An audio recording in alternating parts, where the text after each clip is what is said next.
Dengan perasaan kesal, Hosu meninggalkan reuni itu diikuti oleh Miji yang dihentikan oleh Sang Hain yang meminta nomor teleponnya dan mengajaknya datang ke pernikahan salah seorang teman mereka.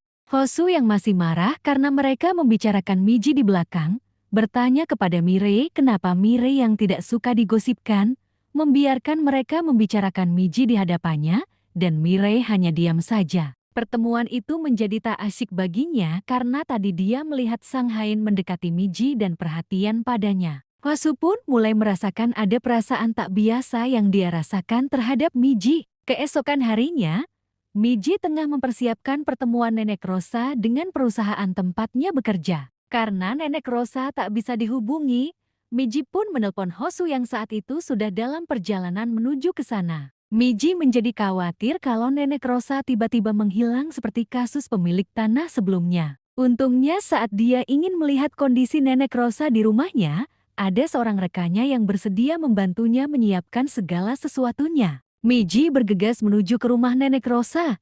Karena pintunya tak terkunci, dia pun langsung masuk ke sana. Namun melihat Nenek Rosa tergeletak di lantai, trauma Miji kambuh kembali. Miji mengalami sesak napas. Untungnya Hosu segera datang dan membantu Miji bernafas kembali. Miji menjadi sedikit lega setelah tahu kalau Nenek Rosa hanya mengalami cedera ringan saat terjatuh tadi. Di masa lalu setelah cedera yang dialami hingga dia merasakan dunianya tak bersinar lagi, Miji hanya mengurung diri di kamarnya selama 3 tahun tanpa ada tetangga yang tahu karena ibunya bilang kalau Miji tinggal di Seoul bersama kerabatnya. Suatu ketika ibunya yang kesal merusak pintu kamarnya karena Miji sudah bertindak mengkhawatirkan dengan memutus kabel telepon di rumah mereka. Miji merasa kalau ibunya tak memperhatikannya setelah kini dia tak lagi menjadi atlet dan hanya fokus kepada Mirei saja. Saking kesalnya dengan kelakuan Miji, sang ibu bahkan menghajarnya. Untungnya ada sang nenek yang masih membela Miji dan menyuruh Wukhui memberi waktu kepada Miji. Miji terlalu khawatir akan masa depannya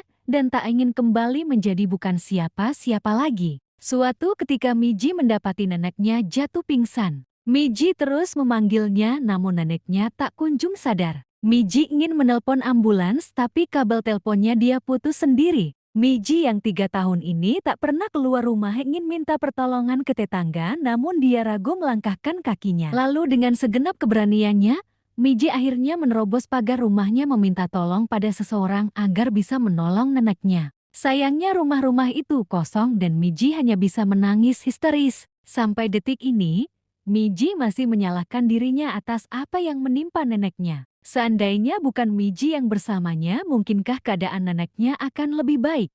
Tentu saja. Karena waktu itu dokter bilang kalau Miji terlambat membawa neneknya ke rumah sakit hingga akhirnya neneknya hanya bisa berbaring sampai sekarang. Semua itu salah Miji, bahkan ketika kondisi neneknya seperti itu. Miji masih tertawa makan-makan dan nongkrong. Mendengar itu, Hosu bertanya kenapa semua itu salah Miji. Jika begitu, berarti ayahnya meninggal dunia juga gara-gara dia. Karena di hari kecelakaan itu, Hosu memaksa ayahnya pergi keluar dan tidak mau pergi bersama ibunya. Hosu hanya ingin pergi berdua saja dengan ayahnya hingga seorang pengendara mabuk menabrak mobil mereka hingga rusak parah. Hosu dengan tegas mengatakan kalau semua yang menimpa neneknya sama sekali bukan salah Miji.